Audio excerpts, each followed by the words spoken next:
All right. Hello, everybody, and welcome to episode 70 on the Air Hug Community Podcast.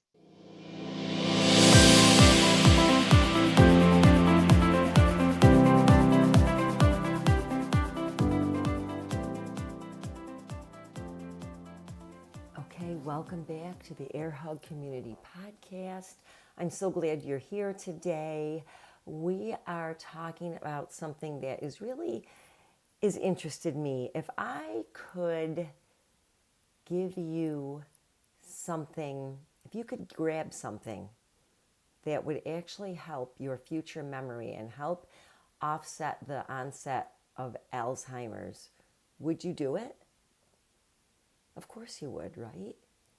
So hold on and take a listen, because that's what we're going to talk about. But first of all, if you're new here, this is the Air Hug Community Podcast. And I created this podcast because I wanted to have a place where people could come to share and listen to stories just about life.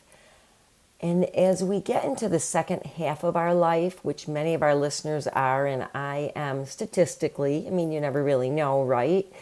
It seems like things become more and more important. I think as we face our own mortality, we really take a different look at things, and things like improving the lives of others as well as our own life become a little bit more important. Things have more meaning, I think, than what they did when we thought we had a lot of time. And while I think we should always hold life precious, no matter what age we're at, as we move on in life, we realize that it becomes more and more important to us. And it's kind of like a roll of toilet paper. No, seriously.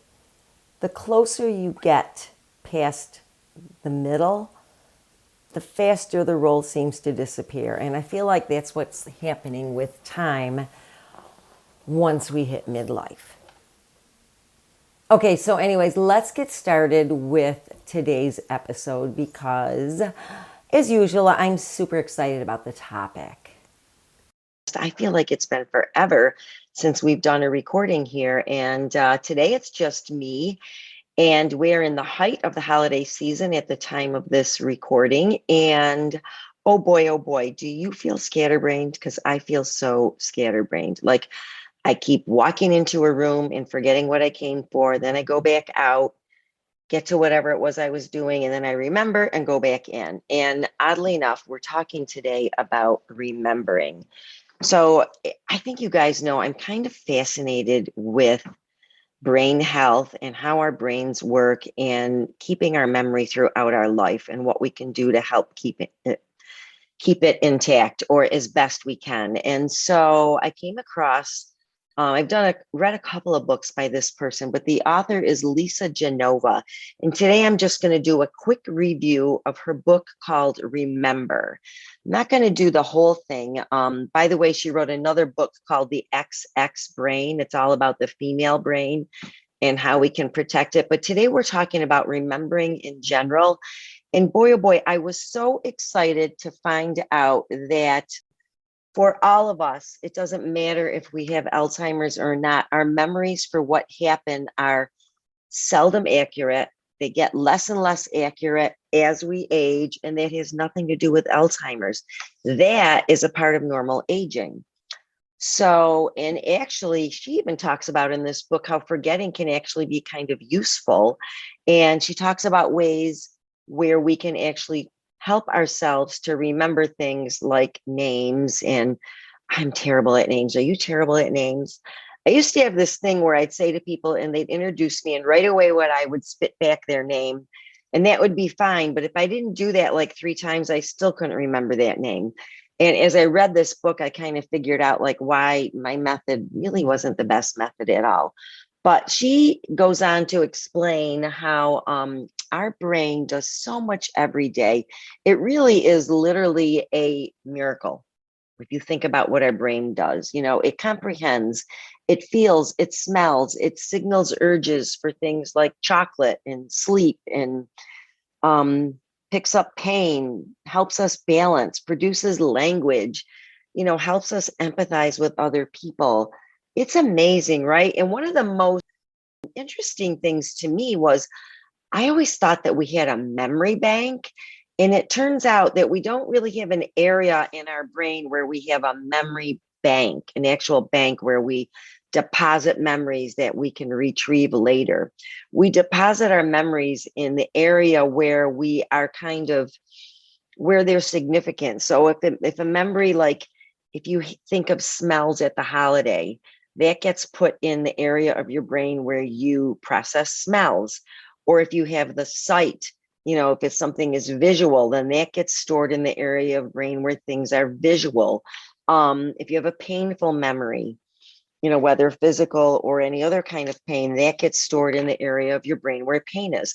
So I thought it was really fascinating that we actually don't draw on our memory from one area of our brain. There is one area of our brain where we actually create memories, and that's called the hippocampus. And she goes into all sorts of details about this, but I'm not going to do that. The big takeaway I want to share with us today is that she has all these things that we can actually do to help keep our memory sharp. And I'm so excited because crossword puzzles is not one of them. So I always joke because I'm like, I don't do crossword puzzles. If you do a lot of crossword puzzles, it's just going to make you really good at crossword puzzles. Okay. It's just like people say, my son used to say, if you want to be a good runner, then you just have to run more. I'm like, oh, okay. So we don't need to do crossword puzzles or little mind games to keep our memory sharp. We do actually benefit from learning new things. So I'm thinking I'm doing pretty good because when I started this business, I didn't know how to do anything on the computer other than to send email. And I'm pretty excited about all the skills I've learned. However, there's a long way to go, and I don't try to do it all. It's what a web manager is for, right?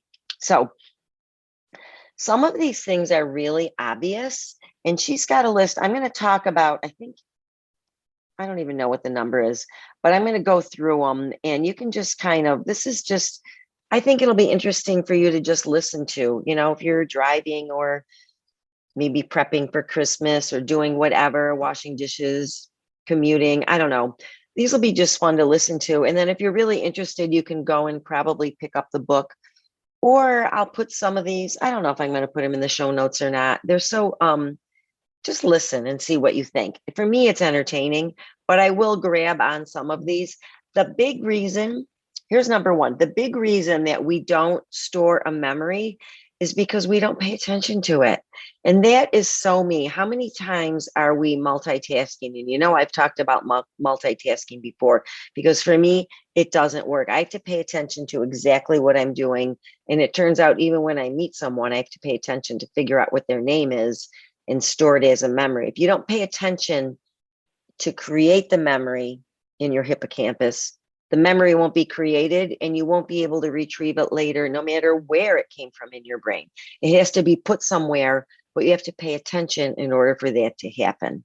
So you have to be very present and decrease distractions. Okay, so there are a number of things that I don't pay close enough attention to. One of them was where my microphone was when I was getting ready to record this episode. So some time ago, I loaned this microphone to my husband because he wanted to listen to something on his iPad, and it had just the right connector for his iPad. It also has just the right connector for my computer, and it's the only microphone I have that has the right connector for the computer. Well, he borrowed it, never used it again. Actually, I don't think he ever used it. And I totally just gave it to him. I was probably doing something else, not even thinking about it. And so I didn't remember giving it to him. I spent an hour before sitting down to record this podcast looking for this microphone. And I finally just got so frustrated and gave up. And then I went downstairs to make dinner and I was telling him about it. And I'm like, you don't happen to have a headset with a microphone that fits? He's like, yeah, you gave me one, remember? And I'm like, oh my gosh, thank you very much. No, I didn't remember. Put down your phone, stop multitasking, and be present when you're trying to remember something. Okay. That's not to say, and we'll get to this later, that your phone can't be very useful. And we don't have to try to remember everything, right? But we'll get to that in a minute. Okay. Number two, we have to see it. So let's say you want to remember, I don't know, a quick grocery list. I used to try and put my ring on the other finger, like my wedding ring, and think that I could remember my whole grocery list. Turns out I could remember one thing because it's in an awkward thing and I could see it on the other hand. So I would be like, okay, don't forget to pick up coffee. Ring is on the wrong hand. So you're drinking coffee with the wrong hand in your ring finger and it spills on your finger and burns. Okay, that just helped me remember to pick up coffee. But it doesn't work for me to do the whole grocery list. But let's say you want to do a grocery list. So you can kind of see it in your mind. Sometimes I'll do it with things attached together. So it's going to be Brussels sprouts attached to broccoli, attached to coffee, all holding hands. And they're going to have hands because I want it to be really weird in my mind's eye. And they're going to be dancing on a plate. Okay, now you've seen that and you're probably going to remember that little string of items, right? Okay, make it meaningful. All right, so it has to mean something to you to remember it, right? So Lisa Genova talked about, she had a great story about taxi drivers in New York who could remember streets, but only if they could recite them in order. So it helped them to remember them in order of how they were laid out geographically. So, and that's so funny because I could remember the streets growing up in my neighborhood. I used to ride my bike for hours on end, and I would remember the streets. They would be Queensboro, Yorkshire, Harwick, Westchester, Laurelton, Culver Parkway, Hirschborn, Tarrington. Oh, I can't believe I still remembered that. Like, now, I really don't need that information, but I'm about 99.9% sure that I just recited that correctly. Those are the streets in order.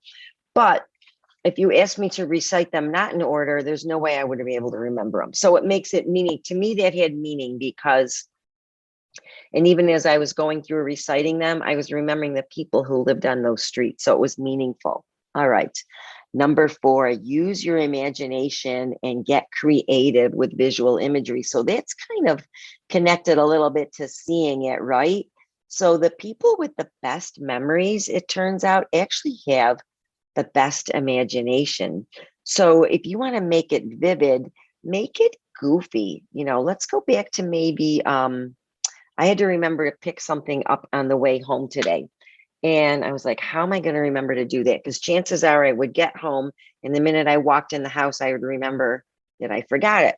But I needed to pick up wine today. So in my mind, I was thinking about, and it was 6 bottles of wine. So I was thinking about 6 bottles of wine in a circle, right, on a tray outside, held up by a snowman, because it's December and it's snowy and we're going to probably drink this wine as a holiday celebration. And so I was just, driving along thinking of that, and it actually helped me remember it. I know it was silly, but I made it kind of a vivid little, all right, snowman on a tray holding 6 bottles of wine arranged in a circle. Okay. Now put the weird image in a location in your brain. And so I did it right outside because the snowman was outside. I did it outside in the backyard on a snowy day. All right. Here's another thing to help you with your memory. Make it about you. So, not that we want to be selfish, but if you can remember a detail about something that someone else did, you're not going to remember it. But if you can remember a detail about something you did, you are going to remember it. And I think the example that Lisa used was hysterical. She talked about, you're going to probably remember the last time you cleaned the kitchen, but can you remember the last time that your significant other cleaned the kitchen? Or maybe they don't clean the kitchen. So it's a little bit more about you if you remember when you did it. So when I was thinking about that wine, I was thinking about the wine that I was going to share with my family over the holiday. And so it was something that we were going to share together. All right. Look for the drama to help you remember too. All right. So, what's an example of looking for drama? This one I struggle with sometimes. Hmm. You can see about the drama or the effectiveness in things when you think about something like that really meant a lot to you, like your wedding day or the birth of your child or some other huge monumental event, versus what you had for dinner on Tuesday, because maybe it was a regular routine night. Like for us, dinner is routine pretty much weeknights, so we don't remember it that much. But so I'm not going to remember it, but I might remember what I had for dinner. I might remember what I was doing on 9/11. And I do remember, I'll bet a lot of you, do you remember what you were doing on 9/11 when you heard the news? I do. I don't remember what I had for dinner that day, but I do remember what I was doing when that happened at that minute. And it was early in the morning, so it wasn't dinner time. So if you make it about like what you were doing. Okay, so let's say you want to remember something, put it in that situation that you want to remember that has something to do with you. All right. I just alluded to this one. Sameness, doing things the same and routine does not help you make memories, right? Because it's the same all the time. So it's unremarkable, right? So why would you remember it? Like whatever we had for dinner last Tuesday, I'm sure is unremarkable. So why would I remember it? I don't. We have like the same little rotation of weeknight dinners and it doesn't change very much. But what I had for dinner at our wedding, going back to that, I do remember what I had for dinner on, oh, this is interesting. The first time that my older two kids brought their significant other out to dinner with us in New York. I remember the restaurant we went to. I remember the wine we ordered, and I remember the dinner that I at least ordered. I don't remember what everyone else ordered, but so if it's unusual, you remember it. If it's mundane, regular, you're going to remember it. Oops, if it's mundane, you're not going to remember it as much as if it's out of the ordinary. Right? Practice. This is really interesting. Okay, we know that practice, right? That's what studying is, practicing, right? But practicing spaced out works better than cramming. So quizzing yourself, coming back a little bit later, quizzing yourself again, coming back a little bit later, actually helps you to remember it. So also, every time you tell a memory, that's kind of like quizzing yourself because you're retelling it. And so you're remembering it again and wearing it again. The interesting thing is, did you know that every time you tell a memory like that, you might tell a little bit different? And each time you tell it a little bit different, that's how you remember it. So it could change a little bit over time. So I think it's interesting. I've talked to my siblings about memories we have with certain situations growing up, and their narrative of what happened in mine are a little bit different. But once my brother told me something and it came from his point of view, I started remembering it his way instead of my way because that was the most recent way that I remembered it. Isn't that fascinating? So I think it's so interesting. Here's the big thing where phones come in, and I'm only going to talk about this a little bit. It's not a sign of weakness to have to use our phone to remember things. So first of all, I don't know how many contacts you have in your list on your phone where you have phone numbers stored, but it doesn't make you any smarter, or it's not going to help you prevent Alzheimer's or dementia or anything like that to remember those phone numbers. So just put them in your list in your phone, and use notes on your phone to remember things, and use your calendar and set timers, because you don't need to remember all that. That's not going to make you any less likely to break out with Alzheimer's or dementia later. And it's going to make your current days much, much nicer. So don't worry about the fact that you can't remember everyone's phone number. Like I literally cannot remember my kids' phone numbers anymore because I don't have to dial them anymore. Right. And so who cares? I can just go in and they'll come up there. I look under favorites and boom, my 14 people that I call the most come up. So, and it's fine to do that, you know. No big deal. In fact, life right now, if you think about it, and Lisa talked about this and I loved it, is basically an open book test. If you think about everything that we can look at on our phones and not have to worrying about remembering and Googling and even asking Siri, you know, like what are the digits in pi, or whatever it is you want to ask Siri. I love to ask Siri conversions when I'm doing things and cooking conversions. I'm like, I don't need to know that anymore. Siri will just tell me. Right? Or I don't need to do, like, anytime I have to do calculations, Siri can do it for me. Seems like I'm always calculating ounces to grams because I do like to weigh and measure my food, and my food scale goes back and forth. And I'm like, Siri will just tell me that. I don't even need to know how to do that. In algebra, I can have Siri do that. So that kind of thing. It's great. All right. Something that else, things that will help us to actually not get Alzheimer's. So we talked about we had the episode with our brain health cooking expert who was, goodness, I'm going to go look and see what episode that was. I keep it not Sleepwise, not Carrot or Stick. Was it in October? Yeah, it was episode 63 with Annie Fenn, Dr. Annie Fenn. If you want to talk about food that you can eat that actually will help you lessen your chances for Alzheimer's, you can go look at that. There was a great episode, but here's a little hint. If it's good for your heart, it's good for your brain. All right. So if you think about the Mediterranean diet and the DASH diet, and you combine them, you can look those up. Maybe if you want, I'll be happy to do an episode on either of those coming in the new year, because they seem to be popular. But if you combine those two, there's kind of a hybrid diet where you combine Mediterranean and DASH, and it's called the MIND diet.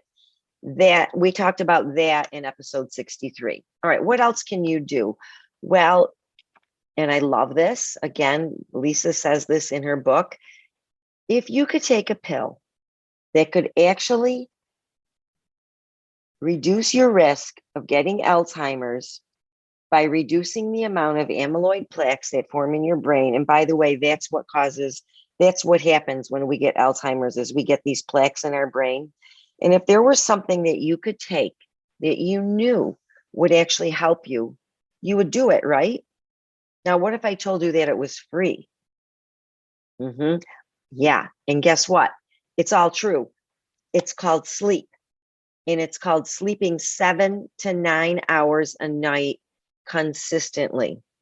So I know if you're thinking back on your life and you're like, oh my gosh, I am behind the 8 ball here with sleep. That's okay. You can start today. So just do your best to get 7 to 9 hours of sleep a night. It's amazing, but it significantly reduces the formation of amyloids in your brain, which is one of the best things that you can do to help, along with the food, to help prevent Alzheimer's. Another thing that you can do is chill the F out. Excuse me. But chilling out, okay, so chronic stress is a huge contributor to impairing memory. So we cannot change how stress comes into our life, right? But we can change how we react to it. So this is one of those things, I love to talk about the serenity prayer. It's so applicable, in so many hours of our life. We need to accept the things that we cannot control, deal with the things that we can, and we need to have the wisdom to know the difference. I paraphrase this differently every time, but just applying these 3 sentences into our daily life is a huge natural stress reliever. So whether we count to 10, or we pray, or we sit silently, or we meditate, or whatever it is, some people do the mind body yoga thing. I love to just close my eyes, breathe deeply, and count slowly. That's like my way to meditate. And sometimes I can only do it for like 20 seconds, but I feel like if I just feel calm, and I actually will kind of like, okay, you're going to slow your heart rate down. I actually think that, and slow your breathing down and just chill the F out. So whatever it is that you can do, it needs to be done. It really does. So I just thought this book was so fascinating. I have to tell you, I'm barely scratching the surface, but I think it will be really an interesting read. And so I wanted to just share it with you. And she is just full of interesting stories. This book is full of interesting stories. It's very reassuring to know that if you can't remember where you park your car, it doesn't mean that you have Alzheimer's. And like me, I've always been the person who's forgotten why I've walked into a room or said I'm going to do something. Here's a big thing, when you say you're going to do something later that day or whatever, and you don't put it on your calendar, or you don't remember to look at your calendar, that would be me. um, we're not going to remember it. We just don't have the capacity to do that unless we really, really sit there and focus and obsess about it. Me, I would rather set an alarm put it in my calendar and set an alarm on my phone, have my calendar send me a reminder. So I'm like, oh yeah, that's right. I'm doing this today. So it's great to rely on that. Let our phone do it for us. So I hope you think about reading this book. It was really, really interesting. And I enjoyed it so much that I wanted to make a whole episode out of it today. So it's a little bit lighthearted today. But the best thing about this is, number one, just because we forget a few things here or there doesn't mean that we're gonna have Alzheimer's. And if you go through this book and maybe you make a little point to listen to it when you're on a walk or whatever, it's really interesting. The stories are interesting, it's reassuring, and it's a lot. To me, I was very reassured to know that there are things that we actually can do to make our life better and actually live better in old age. So I'm all about being physically fit and emotionally fit. And I think the more we can take care of our brain, the more, again, we're investing in our future life. So that's it for today. I'd really like to say thank you and happy holidays if you celebrate whatever it is you're celebrating. And I'm super, super excited about the episodes that we have coming up because I've got some great interviews coming up. And I would like for you to drop me a little review or a note. If you're listening on Apple, please post a review and also put in there if you're interested and you want to have a episode on the Mind Mediterranean diet and the DASH diet, combining to make the Mind diet, we can do a little bit more research on that. I'd be happy to talk about it. I know a lot of people love to talk about food in the new year. And if that's something you're interested in, we can do it. All right. Ta-ta for now. We'll see you next time. Hey, do me a favor. Please remember to leave a 5-star review on Apple. Apple just really likes to see those reviews, and that's how this podcast gets heard in many more places.